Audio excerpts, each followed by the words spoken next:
추워져가지고 저는 오늘 코트까지 입고 왔습니다.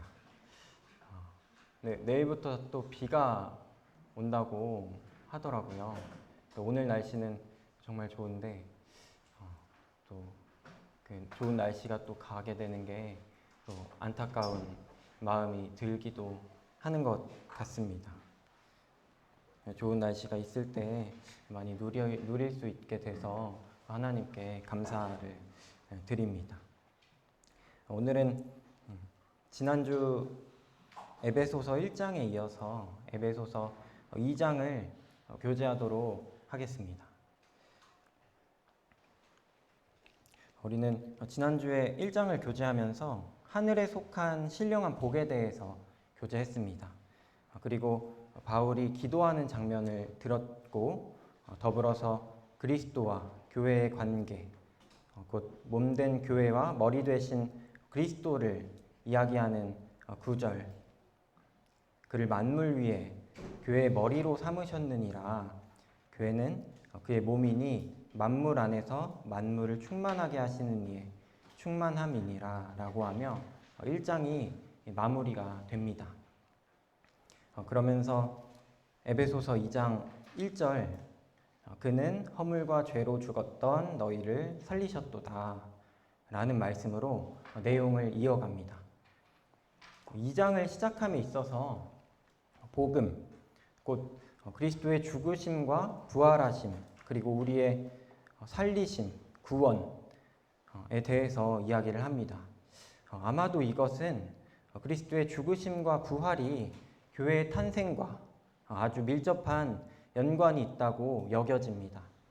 교회의 머리가 되신 그는 허물과 죄로 죽었던 너희를 살리셨도다. 죄와 허물로 죽었던 우리를 살리심의 목적이 교회에 있습니다. 하나님과의 개인적인 관계로 끝나는 것이 아닙니다.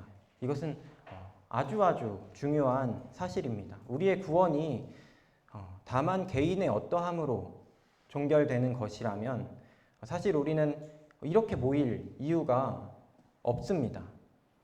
혼자 예배를 드리고 혼자 찬양을 하고 아주 독립적인 신앙을 가지게 되더라도 우리가 그 사람에게 할 말이 별로 없을 것입니다. 같이 모이면 좋은 게 좋은 거니까. 하지만 구원의 목적이 교회에 있다는 사실은 우리의 삶의 목적을 완전히 바꾸는 일이 됩니다.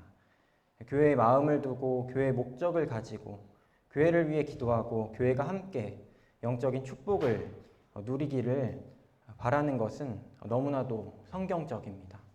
삼위일체의 하나님께서 혹 교회에 그것을 바라셨을지도 모르겠습니다. 각 지체가 한 몸으로서 하나 되는 그 일을 교회를 통해서 보고 싶어 하십니다. 세 분 하나님의 하나됨의 원리와 같은 원리를 우리가 가지고 있음을 고백합니다. 2절, 3절입니다. 그때 너희는 그 가운데서 행하여 이 세상 풍조를 따르고 공중의 권세 잡은 자를 따랐으니 곧 지금 불순종의 아들들 가운데서 역사하는 영이라. 전에는 우리도 다 그 가운데서 우리 육체의 욕심을 따라 지내며 육체와 마음에 원하는 것을 하여 다른 이들과 같이 본질상 진노의 자녀이었더니. 우리의 모습을 돌아보기 원합니다. 우리가 어떤 모습으로부터 구원을 받았는지 돌아볼 때 사실은 가슴이 아프기도 하죠. 하지만 그 아픈 만큼 하나님의 크신 은혜를 찬양하게 됩니다. 우리는 죄와 허물로 죽어 있었습니다. 이것은 하나님을 전혀 알지 못한다는 의미입니다.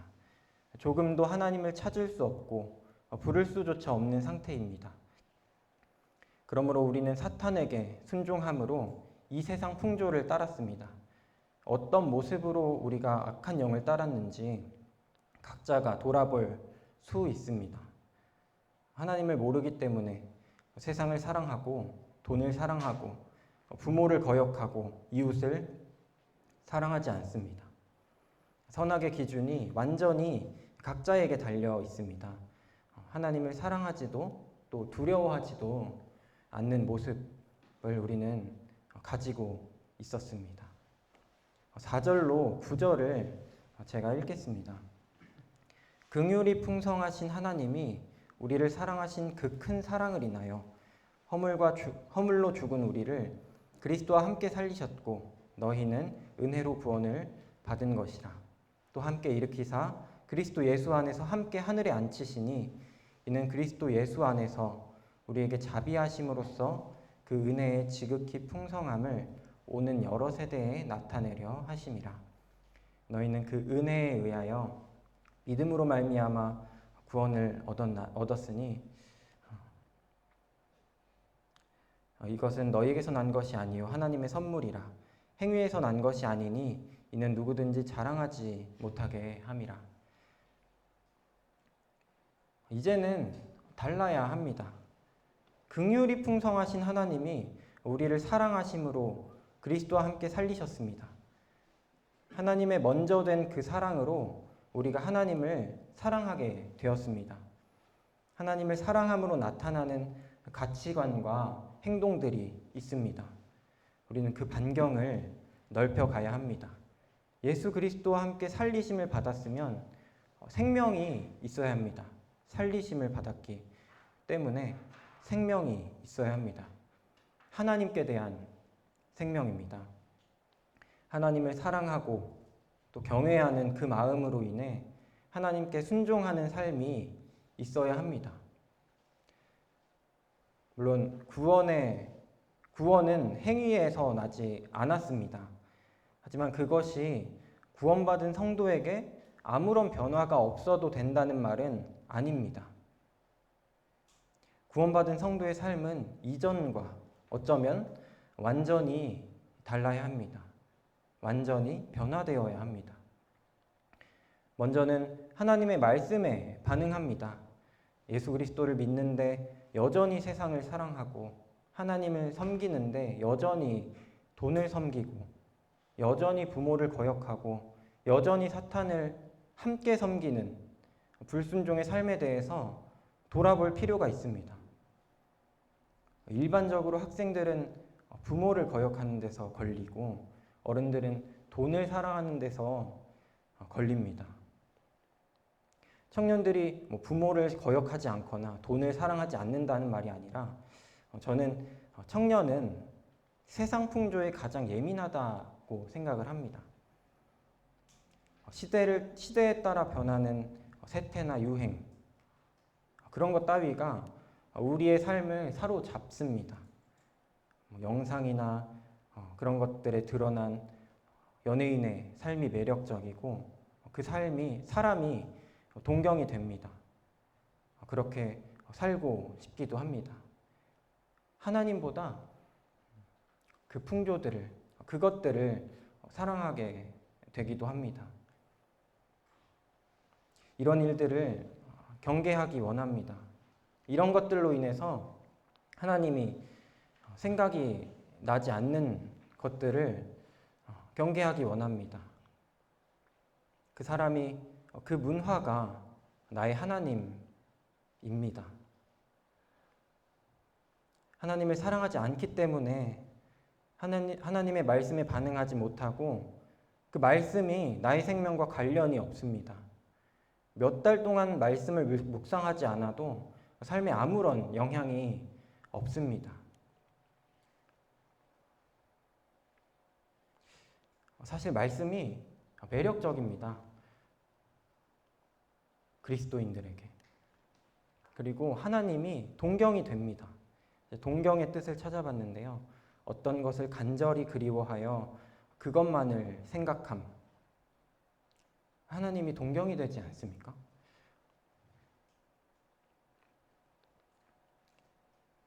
하나님을 간절히 그리워하고 하나님만 생각할 때 우리에게 소망이 있습니다. 예수 그리스도의 어떠하심으로 하나님께 감사드려지지 않는다면 성령님께서 우리의 삶을 인도하시는 것을 바라거나 느끼지 못한다면 그런 삶이 지속되어도 하나님께서 오랜 시간 그냥 침묵하신다면 우리는 심지어 구원에 대해서도 다시 한번 생각해 보기도, 돌아보기도 해야 하는 것 같습니다. 몇 주 전에 제가 집에서 소파에 앉아서 TV를 집중해서 보고 있었는데 아내가 저한테 어떤 얘기를 시작했어요. 제가 TV를 집중해서 보고 있었잖아요. 근데 제가 진짜 무의식 중에 TV 음량을 높였습니다. 또 그걸 또 아내가 봤네요. 오빠, 내 말 듣는 거야? 그 말에 바로 음소거를 해놓고 대화를 하긴 했는데 그 오빠 하는 그 찰나에 제 머릿속에 오빠 나 사랑하긴 해? 라는 질문을 혹시라도 할까봐 제가 사랑하니까 결혼했지 라고 말할 준비를 하고 있었습니다. 감사하게도 아내는 그런 질문을 하진 않습니다. 근데 이 생각을 하고 나서 참 이게 앞뒤가 맞지 않다 하는 생각이 들었습니다.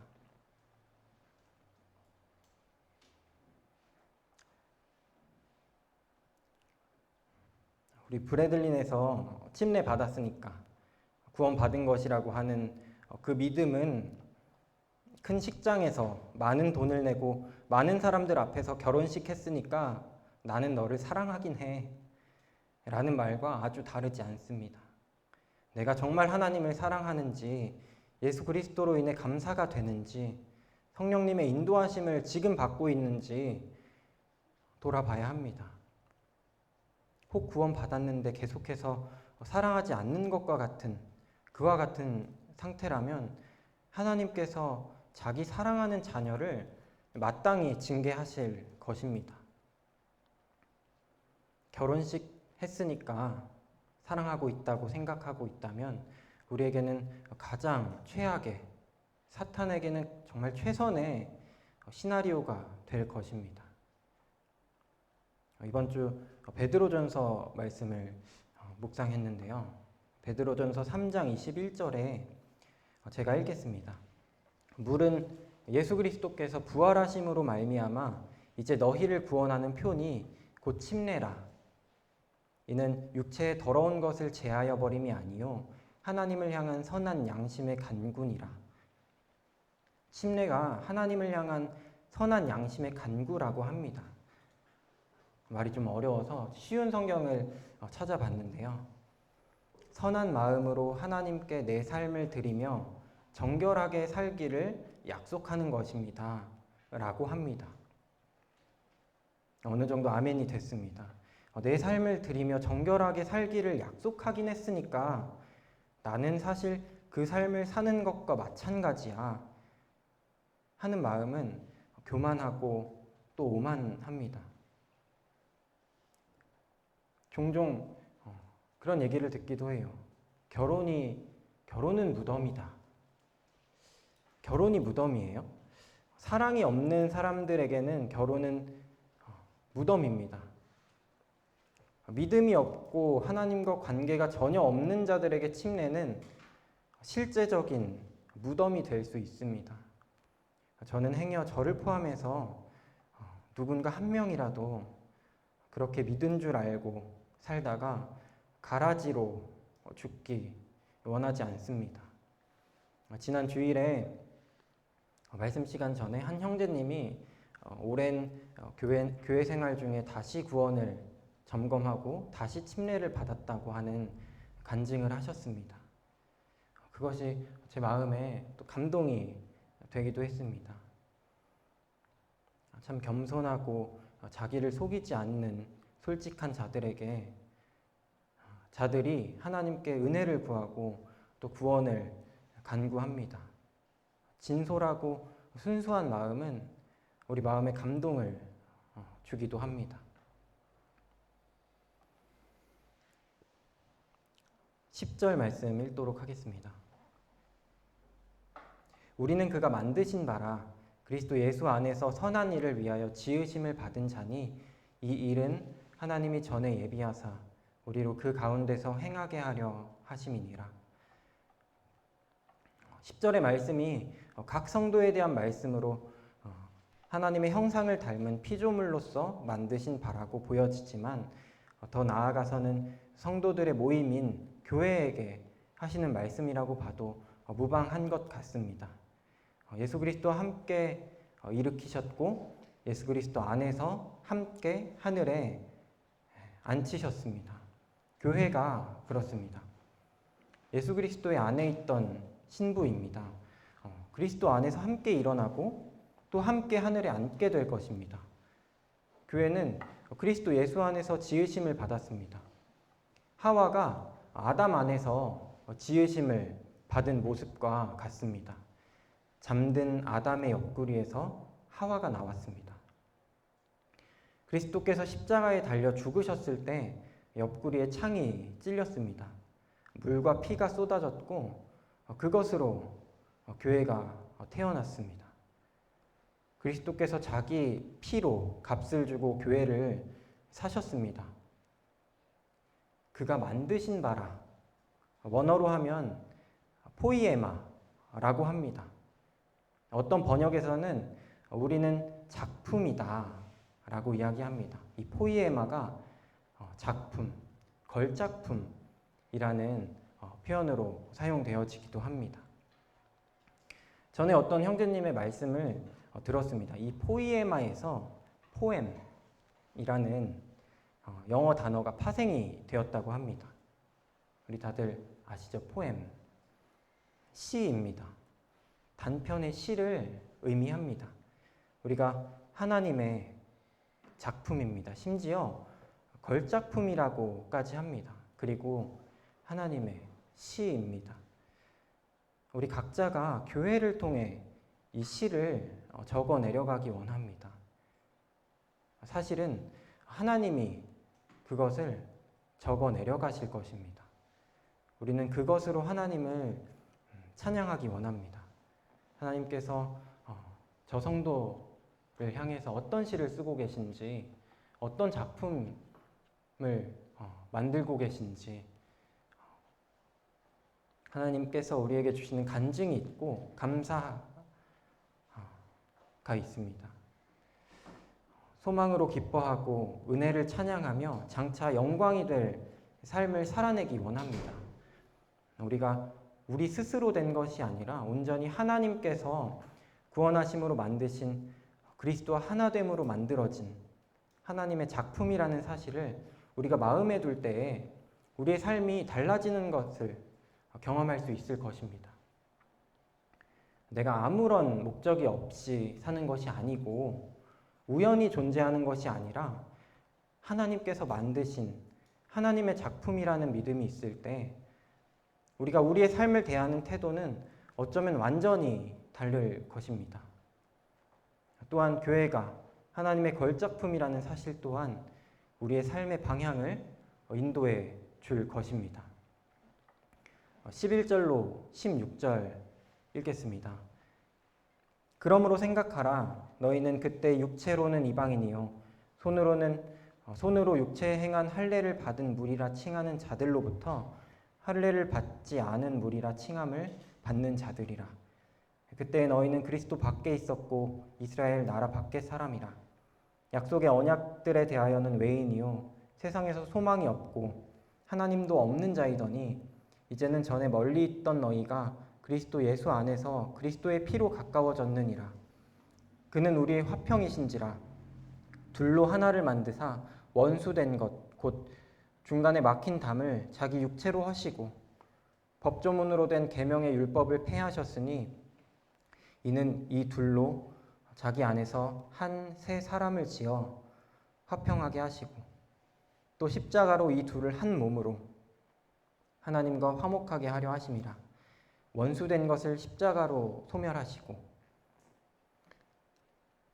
유대인과 이방인이 하나가 되었습니다. 그리스도 밖에 있었고 이스라엘 나라 밖의 사람이고 세상에서 소망이 없고 하나님도 없는 자인 우리들이 그리스도 예수 안에서 그리스도의 피로 가까워졌습니다. 중간에 막힌 담을 자기 육체로 무너뜨리시고 율법을 폐하심으로 유대인과 이방인을 그리스도 안에서 한 새 사람으로 만들어 화평하게 하셨습니다. 한 새 사람. 영어로 one new man이라고 하거든요. 제 이름과 비슷하게 들려서인지 저는 이 교회를 뜻하는 이 한 새 사람이라는 단어가 마음에 밟힙니다. 찬양 가사가 있죠. 우리들은 그분의 지체로 부르심을 받았습니다. 예수님을 머리로 성령의 생명으로 충만한 한 새 사람. 이 사람은 하나님의 전신갑주를 입고 사탄을 대적할 것입니다. 마음에 감동이 됩니다.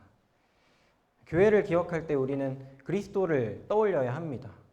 그리스도께서 자기 육체로 막힌 담을 허셨다는 사실은 이방인과 유대인의 관계뿐만 아니라 우리 성도들 사이의 관계에도 적용이 되어야 합니다. 교회 안에서 성도 사이에 막힌 담을 무너뜨려야 합니다. 잘못이 있으면 용서를 구해야 합니다. 구하지 않은 용서에 대해서는 어떻게 해야 할까요? 저는 대개 용서를 구하지 않는 사람을 멀리합니다. 저도 그런 사람일 수도 있고요. 그리고 용서를 구하지 않았는데 아무렇지 않은 척 혼자 해결하고는 제게 다가오는 사람을 별로라고 생각합니다. 그럼에도 우리는 어떤 잘못에 대해서 미리 용서할 마음으로 기다리기 원합니다. 제가 정말 잘 못하는 건데요. 말씀이 그렇게 이야기하고 있습니다. 탕자의 아버지의 마음입니다. 용서를 구하기도 전에 이미 용서한 아버지의 마음, 그것이 하나님의 방법이고 원리였습니다. 우리 마음에 막힌 담들을 세워보기 원합니다. 우리가 말씀으로 교제하고 우리의 마음을 진솔하게 이야기할 때 그것들이 무너집니다. 지금 막힌 담들이 나는 별로 없네 라고 이야기할 수도 있는데 사실 나이가 들면 들수록 이런 것들이 심해지는 것 같습니다. 우리가 청년의 때 이런 것들을 무너뜨리는 연습을 해야만 사탄이 세우는 막힌 담들을 그때에도 더 많고 더 두꺼운 그 담들을 우리가 무너뜨릴 수 있을 것입니다. 우리가 말씀으로 교제하고 우리의 마음을 진솔하게 이야기할 때 그것들이 무너집니다. 태초에 말씀이 계시니라 이 말씀이 하나님과 함께 계셨으니 이 말씀은 곧 하나님이시니라. 말씀이 우리 마음의 담을 무너뜨릴 것입니다. 왜냐하면 말씀이 곧 그리스도 우리 주님이시기 때문입니다. 그것들이 무너지고 우리는 한 새 사람이 되어야 합니다. 17절, 18절을 읽겠습니다. 또 오셔서 먼데 있는 너희에게 평안을 전하시고 가까운 데 있는 자들에게 평안을 전하셨으니 이는 그로 말미암아 우리 둘이 한 성령 안에서 아버지께 나아감을 얻게 하려 하심이라. 평화를 전하십니다. 18절에 하나님 아버지와의 평화를 의미합니다. 이전에는 원수였던 관계가 예수 그리스도로 말미암아 교회가 한 성령 안에서 아버지께 나아갈 수 있게 되었습니다. 교회의 원리입니다. 유대인과 이방인의 막힌 담을 허무신 것뿐만 아니라 아들 하나님은 우리와 아버지와의 막힌 담 또한 무너뜨리셨습니다. 이제 우리가 한 성령 안에서 아버지께 나아갑니다. 특별히 우리가 예배를 드릴 때 그리스도로 말미암아 성령의 인도하심을 따라 아버지께 나아갑니다. 개인적으로 교회의 원리와 영광이 예배 시간에 가장 잘 드러나는 것 같습니다. 우리 청년들이 교회로서 예배된 삶을 살고 그 삶이 예배 시간을 통해 성도들에게 드러나기 원합니다. 그리스도로 말미암아 성령의 인도하심을 따라 하나님 아버지께 나아가는 모습을 보기 원합니다. 자매님들 또한 각자의 예배를 하나님 앞에서 준비하시기 원합니다. 제가 예배 시간에 예배를 드리면 종종 아멘이 되었다고 반응하거나 기도가 너무 감사가 되었다고 혹은 내가 같은 감사를 드리고 있었다고 이런 반응들을 하는 자매님들이 있습니다. 마음에 많은 격려가 되고 또 위로가 됩니다. 또 감사가 됩니다. 개인적인 생각으로는 지금 열정이 있고 신실하고 젊은 자매님들의 고민이 있을 것 같아요. 이 네 개가 다 부합해야 되는 것 같습니다. 세상이 바뀌었는데 교회는 그대로입니다. 나는 어떻게 하나님을 섬겨야 하나? 몇몇 자매들의 기도는 제 생각에 몇몇 자매들의 기도는 형제들의 그것보다 훨씬 좋을 것입니다. 참 이 기도를 가지고 있는 자매들이 답답할 수 있겠다는 생각을 했습니다. 하지만 순종함으로 드려지는 마음의 예배가 있음을 우리가 압니다. 형제들의 나타나는 예배만큼이나 자매님들의 그 마음의 예배가 중요합니다. 형제들을 격려하고 어떤 감사가 드려질지 기대하고 하나님의 영광이 드러나기를 원한다는 마음으로 기도하기를 원합니다. 한 형제님이 자주 언급하시는 말씀이 있습니다. 다윗이 하나님께 왜 성전 못 짓게 하세요? 이렇게 하지 않고 성전 자재를 준비하는 건 엄밀히 말하면 짓는 건 아니에요. 주님, 지금 제가 여기까지는 할 수 있는 거죠? 하는 다윗의 모습을 이야기합니다. 우리도 이런 것들을 찾아서 적극적인 순종을 하기 원합니다. 결혼하면 하나님께 감사한 것들을 교제하고 남편에게 감사 준비할 시간을 마련해 주세요.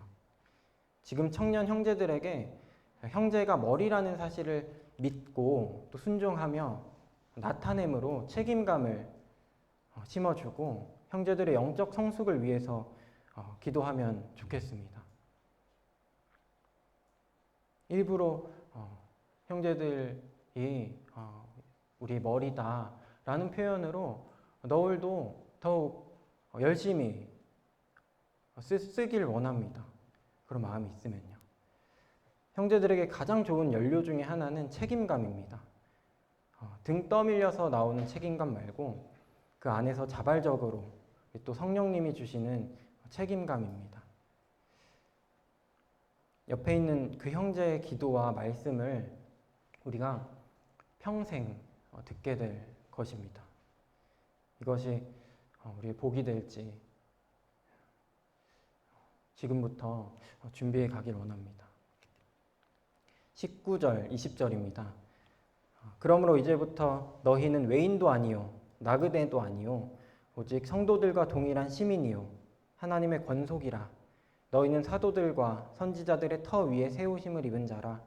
그리스도 예수께서 친히 모퉁이 돌이 되셨느니라.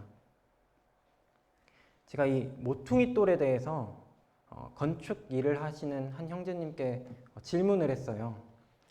건축에 있어서 이 모퉁이 돌의 역할이 얼마나 중요한지 물어봤습니다. 형제님께서 유대인들에게 뿐만 아니라 모퉁이 돌은 건축의 가장 중요한 그리고 기초가 되는 돌이라고 합니다. 이 돌은 건축의 시작입니다. 이것을 시작으로 건물이 하나하나 세워지고 벽이 쌓이고 돌이 그 벽을 이어주는 역할을 합니다. 에베소서에서의 모퉁이 돌은 유대인과 이방인을 이어준다고 이야기하고 있습니다. 이 돌 위에 그 집의 용도와 지어진 날과 건축자의 이름이 쓰여진다고 합니다. 우리나라에서는 한글로 머릿돌 혹은 한자로 정초라고 쓰여져 있는 돌을 종종 볼 수 있습니다. 이것이 그것입니다. 들어오면서 확인하려고 그랬는데 우리 서대문교회도 한번 본 것 같기도 하고 한데 제가 확인을 못 해가지고 있을 겁니다 아마. 근데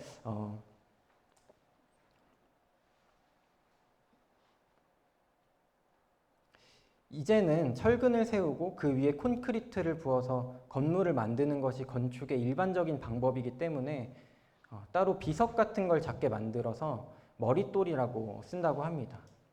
이것이 실제 모퉁이돌의 정신을 계승한 개념이라고 이야기합니다. 그리스도가 모퉁이돌이 되신 그 집은 하나님이 세우셨고 예수 그리스도가 십자가에서 죽으신 그날 세워졌습니다. 이 집의 목적은 하나님의 처소이며 우리로 그 가운데서 행하게 하려 하심입니다. 모퉁이돌, 이번 주 큐티에서도 등장하는 이름입니다. 베드로 전서 2장 6, 7절인데요. 제가 읽겠습니다. 성경에 기록되었으되 보라 내가 택한 보배로운 모퉁이돌을 시온에 두노니 그를 믿는 자는 부끄러움을 당하지 아니하리라 하셨으니 그러므로 믿는 너희에게는 보배이나 믿지 아니하는 자에게는 건축자들이 버린 그 돌이 모퉁이의 머릿돌이 되고 시편 118편 22절에 건축자가 버린 돌이 집의 모퉁이의 머릿돌이 되었나니 라는 이 말씀으로부터 예수께서 버려질 것과 또 그 그리스도가 믿는 자들 곧 교회의 기초가 되실 것을 말씀하고 계십니다. 그를 믿는 자는 부끄러움을 당하지 아니합니다. 그를 믿는 우리에게 예수 그리스도는 보배이십니다.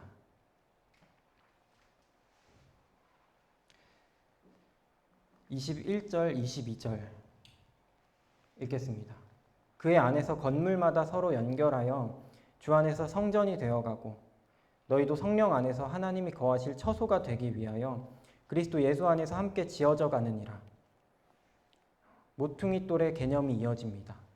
함께 지어져 간다고 해서 교회를 건물이라고 우리가 여기지는 않을 것이라고 믿습니다. 그리스도 안에서 건물마다 서로 연결하여 주 안에서 성전이 되어갑니다. 우리가 성령 안에서 하나님이 거하실 처소가 되기 위하여 그리스도 예수 안에서 함께 지어져 갑니다. 세 분 하나님의 시선이 교회를 향해 있습니다. 우리 성도들은 그리스도 안에서 서로 연결되어 교회로서 성전이 되어갑니다. 계속해서 지어져 가고 있습니다.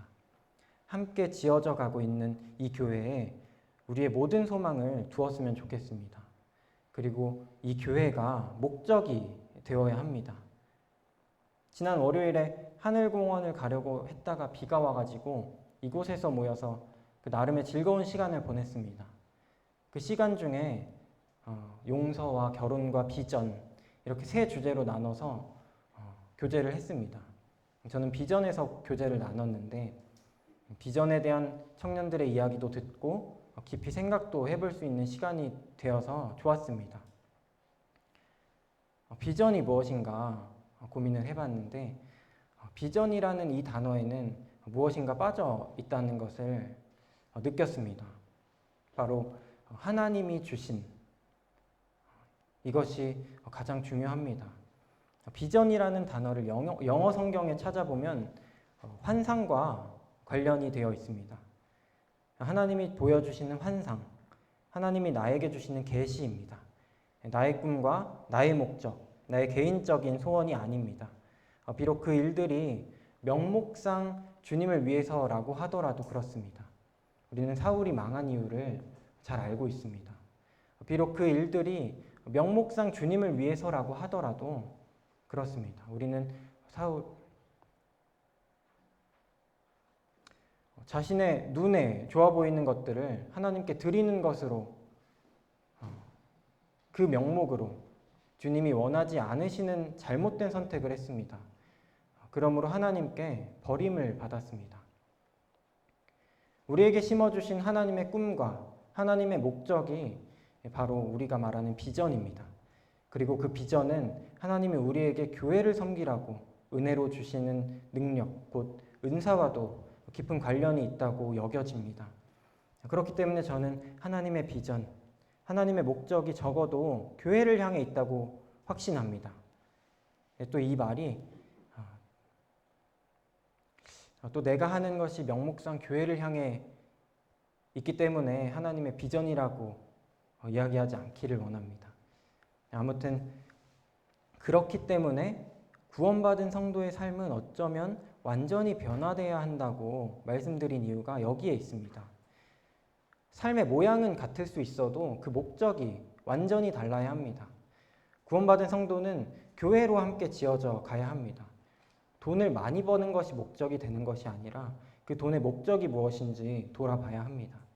교회 많은 성도들을 구제하고 싶다는 간증을 들었을 때 마음에 감동이 됩니다. 작은 교회에서 성도님들께 평생을 봉사하며 살고 싶다고 하는 간증 또한 제 마음에 감동이 됐습니다.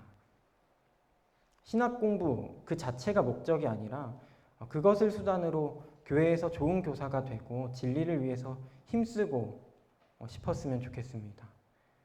지금의 선교의 목적 또한 교회입니다. 지역교회에서 파송되어 지역교회가 세워지는 교회의 확장이 있습니다. 개인적으로는 학생이 공부하는 목적도 교회에 있으면 좋겠습니다.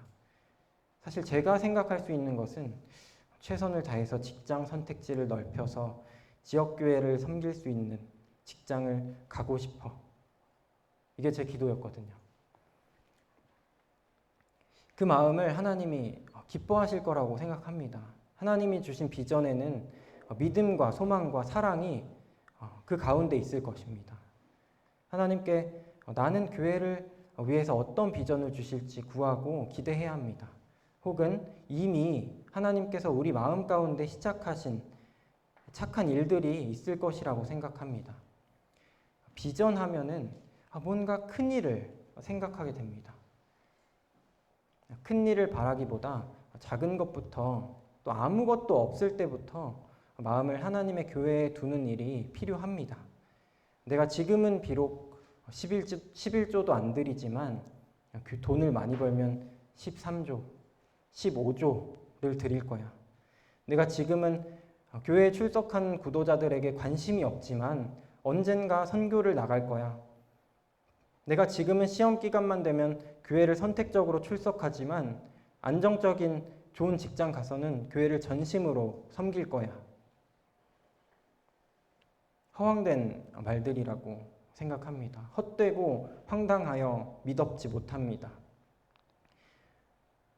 공부와 인생은 하나하나 지어져 간다고 여기는데 신앙은 그렇지 않다고 어느 순간 내가 마음만 돌이키면 성전이 세워질 것이라고 여기는지 모르겠습니다.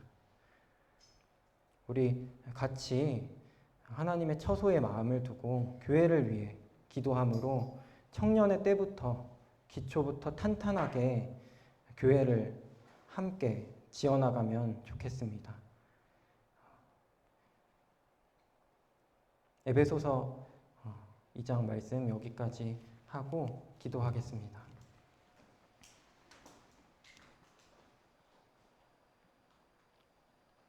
그의 안에서 건물마다 서로 연결하여 주 안에서 성전이 되어가고 너희도 성령 안에서 하나님이 거하실 처소가 되기 위하여 그리스도 예수 안에서 함께 지어져 가느니라. 아버지 하나님 감사드립니다. 하나님의 처소가 우리들을 통해서 지어져 가고 있습니다. 성령님 안에서 또 그리스도 안에서 그리스도께서 머릿돌이 되어서 우리가 지어져 가고 있습니다. 참 우리가 이것을 알고 있다는 것 그것만으로도 참 놀랍고 감사가 됩니다.